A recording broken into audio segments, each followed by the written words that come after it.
एक वन में एक पेड़ की खोह में एक चकोर रहता था। उसी पेड़ के आसपास कई पेड़ और थे जिन पर फल व बीज उगते थे।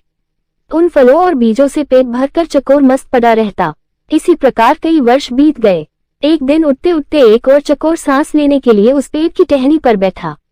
दोनों में बातें हुई। दूसरे चकोर को यह जानकर आश्चर्य हुआ कि वह केवल पेड़ों के फल व बीज चुगकर जीवन गुजार रहा था।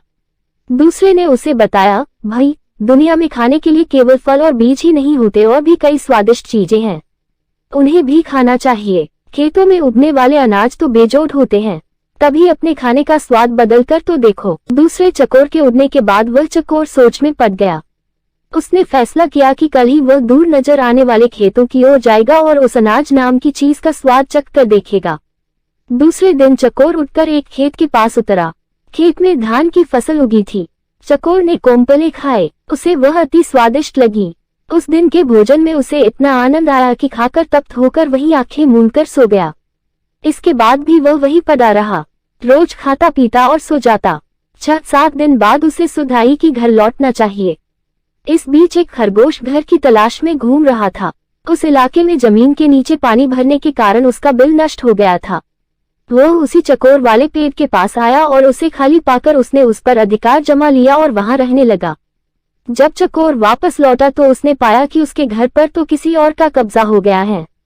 चकोर क्रोधित होकर बोला, ए भाई, तू कौन है और मेरे घर में क्या कर रहा है? खरगोश ने दांत दिखाकर कहा, मैं इस घर का मालिक हूँ।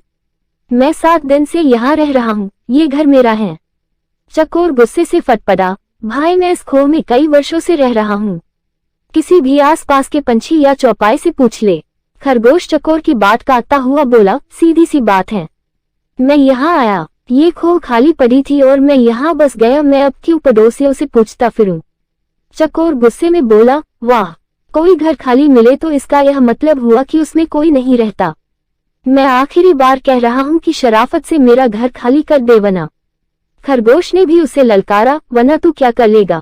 ये घर मेरा है, तुझे जो करना है कर ले। चकोर सहम गया। वो मदद और न्याय की फरियाद लेकर पड़ोसी जानवरों के पास गया। सबने दिखावे की हूँ की, परंतु ठोस रूप से कोई सहायता करने सामने नहीं आया। एक बूढ़े पड़ोसी ने कहा, ज्यादा झगड़ा बना ठीक नहीं होगा, तुम दोनों आपस में कोई समझौता कर लो। पर समझौते की कोई सूरत नजर नहीं आ रही थी, क्योंकि खरगोश किसी शर्त पर खोल छोड़ने को तैयार नहीं था। अंत में लोमड़ी ने उन्हें सलाह दी, तुम दोनों किसी ज्ञानी ध्यानी को पंच बनाकर अपने झगड़े का फैसला उससे करवाओ। दोनों को यह सुझाव पसंद आया। अब दोनों पंच की तलाश में इधर उधर घूमने लगे। इसी प्रकार घूमते घूमते वे दोनों एक दिन गंगा किनारे पहुंचे। वहां उन्हें जब तक में मग्न एक बिल्ली नजर आई। बिल्ली के माथे पर तिलक था, गले में जनेऊ और हाथ में माला लिए मगछाल पर बैठी वह पूरी तपस्विनी लग रही थी। उसे देखकर चकोर व खरगोश खुशी से उछल पड़े। उन्हें भला इससे अच्छा ज्ञानी ध्यानी कहाँ मिलेगा? खरगोश ने कहा, चकोर जी, क्यों न हम इससे अपने झगड़े का फैसला करवाएं। चकोर पर भी बिल्ली का अच्छा प्रभाव पड़ा था, पर वह जरा घबराया हुआ था। चकोर बोला, मुझे कोई आपत्ति नहीं है, पर हमें जरा सावधान रहना चाहिए। खरगोश पर तो बिल्ली का जादू चल गया था। उसने कहा, अरे नहीं, देखते नहीं हो, ये बिल्ली सांसारिक मोह माया त्याग कर तपस्विनी बन गई है। सच्चाई तो यह थी कि बिल्ली उन जैसे मूर्ख जीवों को फांसने के लिए ही भक्ति का नाटक कर रही थी। फिर चकोर और खरगोश पर और प्रभाव डालने के लिए वह जोर जोर से मंत्र पढ़ने लगी। खरगोश और चकोर ने उसके निकट आकर हाथ जोड़कर जयकारा लगाया, जय माता दी। माता को प्रणाम। बिल्ली ने मुस्कुराते हुए धीरे से अपनी आंखें खोली और आशीर्वाद दिया, आयुष्मान भव। तुम दोनों के चेहरों पर चिंता की लकीरें हैं, क्या कष्ट है तुम्हें बच्चों? चकोर ने विनती की, माता, हम दोनों के बीच एक झगड़ा है, हम चाहते हैं कि आप उसका फैसला करें। बिल्ली ने पलके झपकाए, हरे राम, तुम्हें झगड़ना नहीं चाहिए, प्रेम और शांति से रहो। उसने उपदेश दिया और बोली, खैर बताओ, तुम्हारा झगड़ा क्या है? चकोर ने मामला बताया। खरगोश ने अपनी बात कहने के लिए मुंह खोला ही था कि बिल्ली ने पंजा उठाकर रोका और बोली, बच्चों, मैं काफी बूढ़ी हूँ, ठीक से सुनाई नहीं देता, आंखें भी कमजोर है, इसलिए तुम दोनों मेरे निकट आकर मेरे कान में जोर से अपनी अपनी बात कहो ताकि मैं झगड़े का कारण जान सकूं और तुम दोनों को न्याय दे सकूं। वे दोनों बिल्ली के बिल्कुल निकट आ गए ताकि उसके कानों में अपनी अपनी बात कह सके।